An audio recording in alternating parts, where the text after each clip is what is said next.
This was a good day for the left. Or at the very least, let's say yesterday or Friday, 2 days ago. You know, I've watched all of these billionaires recently. The arguments that I make on this stuff and that lefties make on this stuff is not anti-inspirational, nor is it to even browbeat billionaires, at least not from the standpoint where I make my argument. I look at the issue as a systemic issue, as a systemic failure of sorts. 3 points, and I'll be brief. When I make the point that billionaires shouldn't exist, our system is not created by an act of God. Our system is literally just laws. Those things are imperfect and oftentimes written by people who have interests that deviates from the interests of the 99% just because of the way the political structure is set up. Those laws can and have been changed, including laws regarding the way businesses and private enterprise operates within the context of our system. It's not God-given. We soak in it from the time we're born to the time that we die, so it feels like almost we can feel the value of a dollar. Dollar doesn't have any value at all outside of this particular system, this game space. But we feel it as if it does. Those things can be changed. That's my point. They're not sanctified. They're not biblical in the sense. They can be changed. Second point, fairness. I know I often argue that fairness doesn't exist.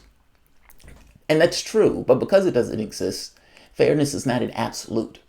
People can look at a point of view and have different ideas and different notions of what's fair. Our notion of fairness, again, going back to the first point, we're soaking in this system is often governed by the rule set of the system itself.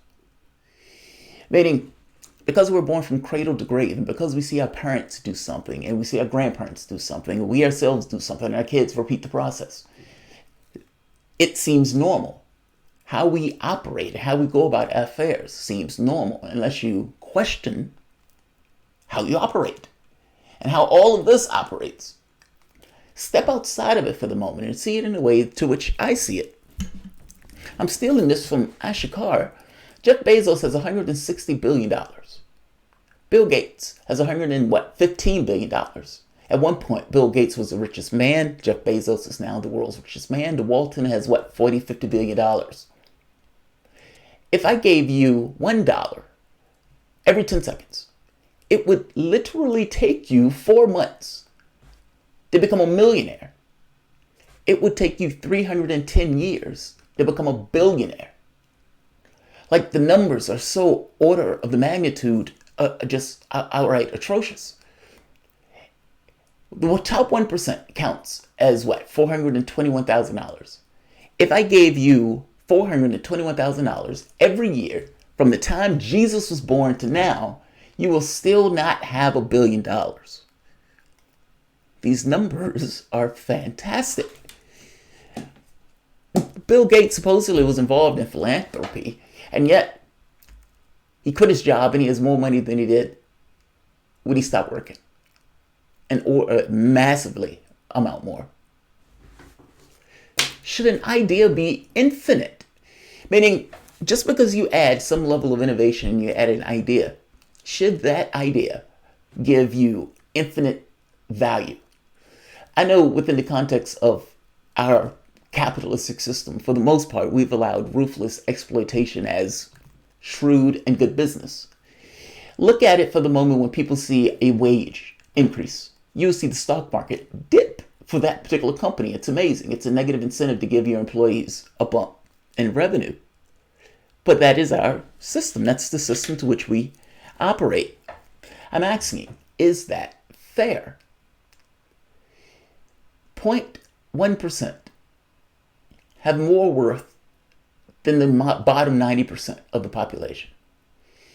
And despite productivity going through the roof, and the top gains for the top 1%, and definitely the top 0.1%, is going literally through the roof, your real wages hasn't gone anywhere. 90% of the income gains 95% under the income gains. Under Obama went to the top 1%. That is an extraordinary number. Is that fair? And is that fair when it is flat fact, absolutely and entirely true, that regardless of the idea that Bezos or Waltons or Bill Gates had, that they would go to the bank, get a check, get a bag of money, go to the warehouse, and just sit there in the warehouse? Because without you, I, the workforce, or people buying their goods, they will go nowhere. I don't understand the social contract that thinks it is perfectly okay or fair that their worth is entirely tethered to a workforce that allows them to be billionaires. Without you, they would not exist. Understand what I'm saying here. Should an idea warrant infinite value when that idea is entirely tethered to the employees that bring that idea to life? Why is that fair? How does 95% of the wealth go to the top 1% of the income gains, go to the top 1%, when what I just said there is true? They're entirely tethered to you in this process. You are absolutely required for them to even exist and get their idea done. And yet, ruthless exploitation is the order of the day. And the lowly, paltry employee with this low opinion of himself allows this to take place. Why is that fair? I would argue that's not fair at all. The employees should have agency in this process, and the fact that their idea cannot be enacted without those people either buying their products or making their products means that this notion of them being a billionaire, having that much more cash over everybody else, just seems entirely preposterous. It just seems weird to me, especially from the sense that we, under a democratic process, allow it. And notice I did say we allow it. I don't make this argument for the 1%. When I ask, is it fair? A 1%er will probably say yes. They think that they have earned it. But is it possible to earn that much? And should they be able to earn that much? And understand that in a different society, your notion of that answer would be different.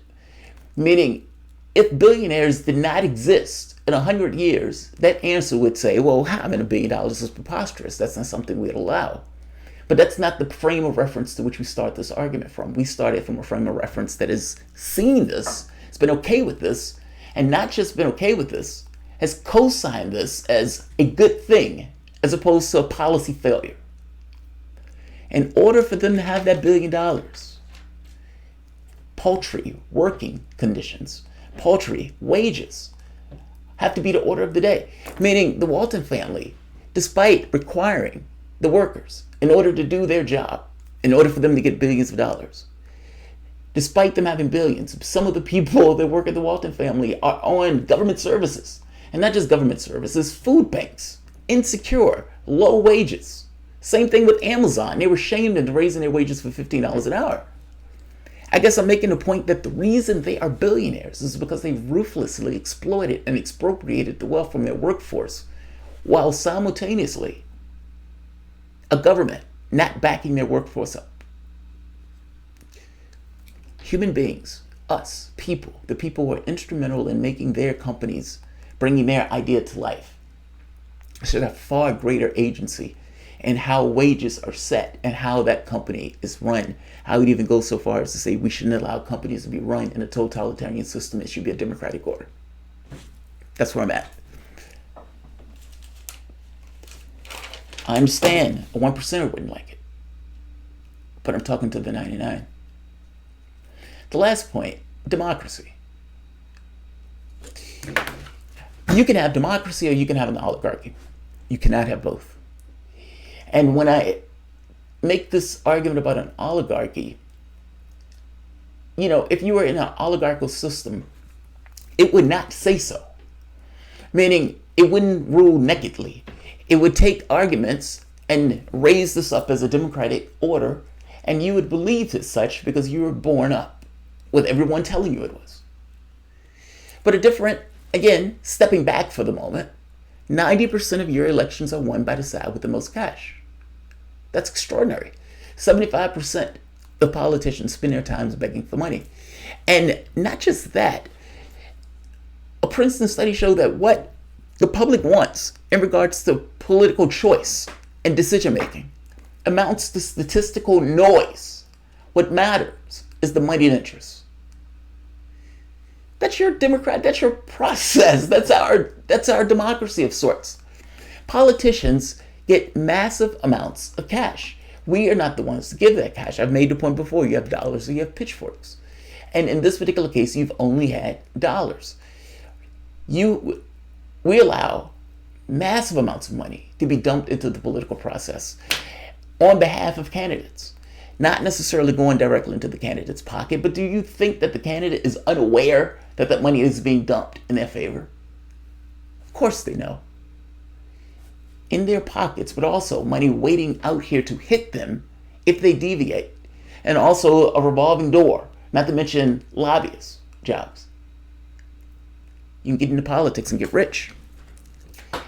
I guess my point is, your system has entrenched corruption built into the very fabric of the way it runs.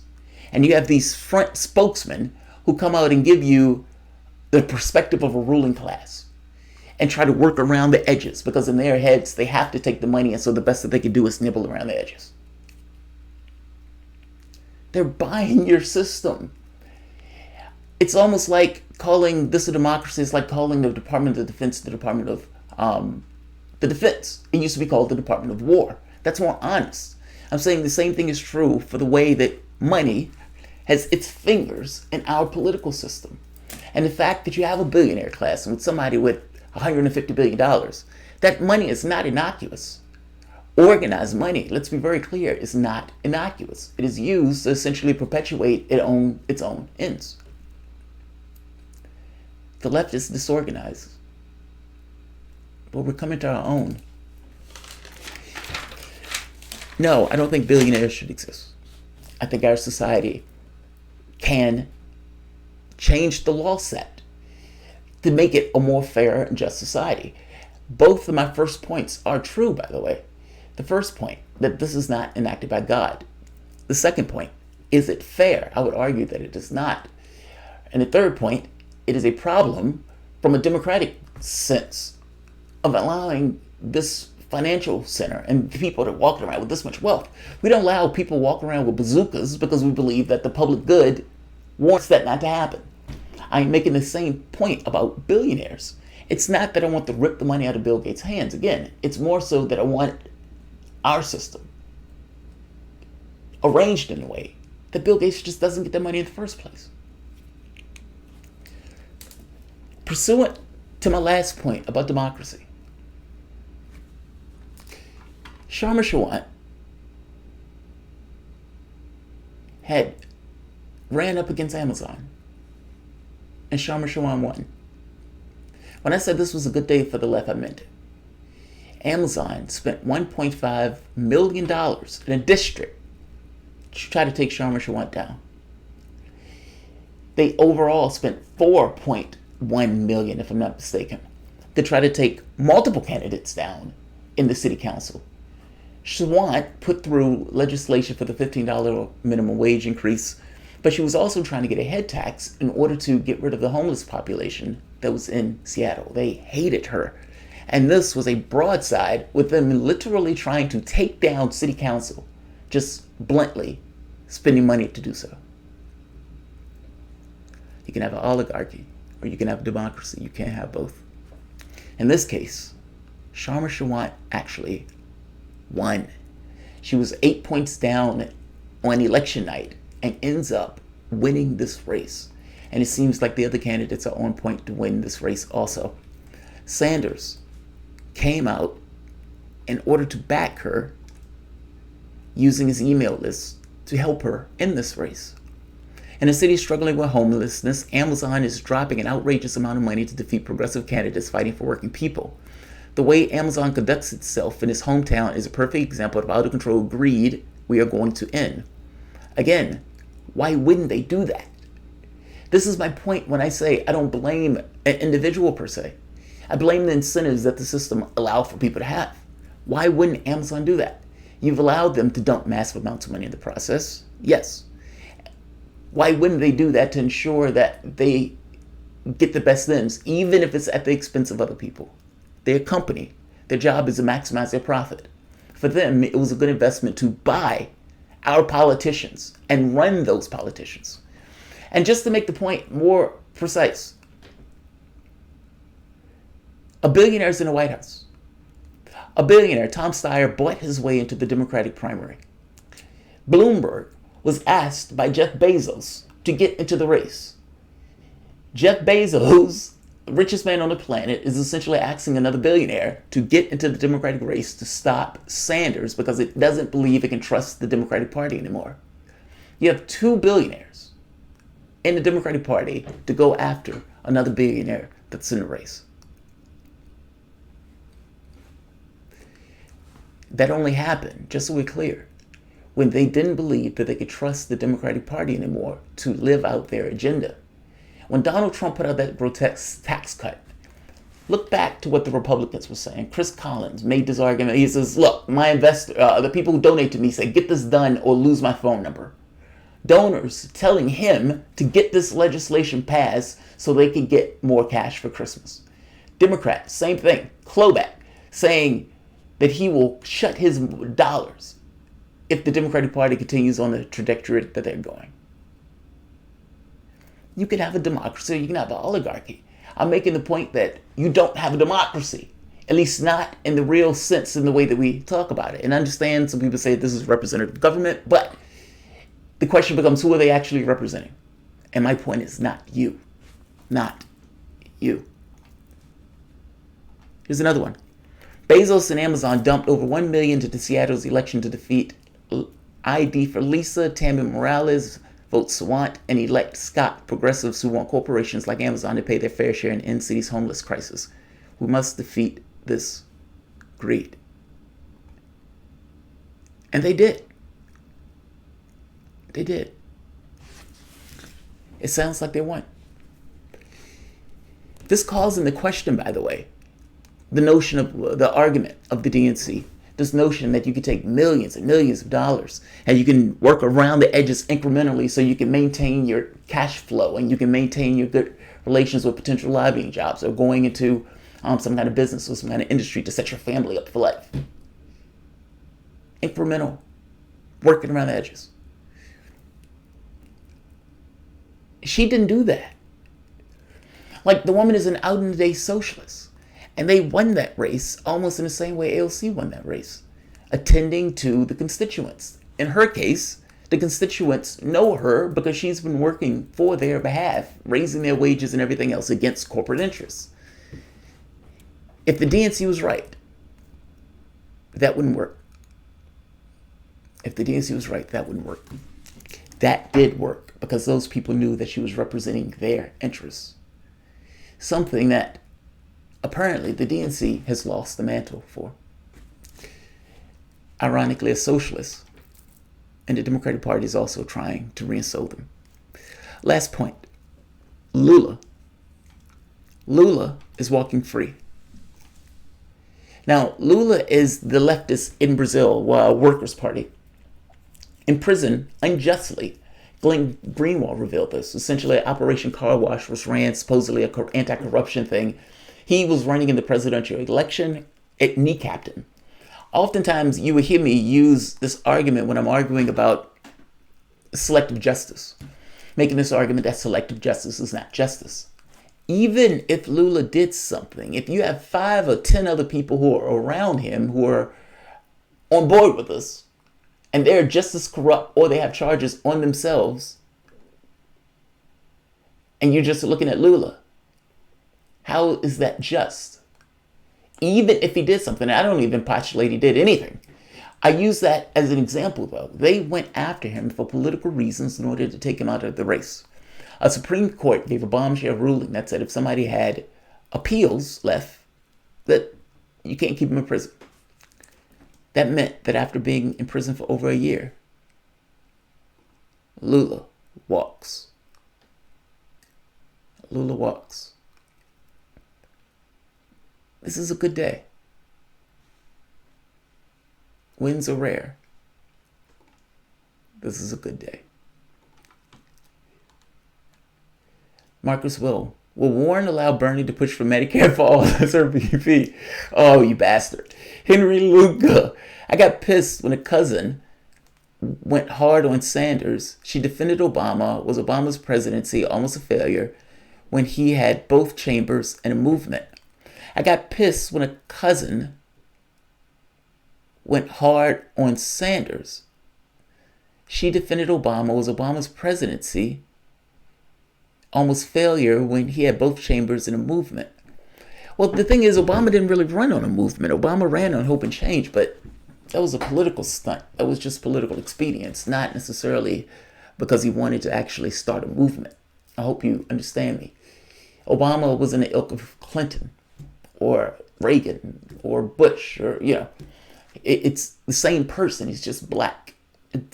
There's not a class difference in this case. At least he doesn't see himself as a class difference. Like, share, subscribe. Thanks so.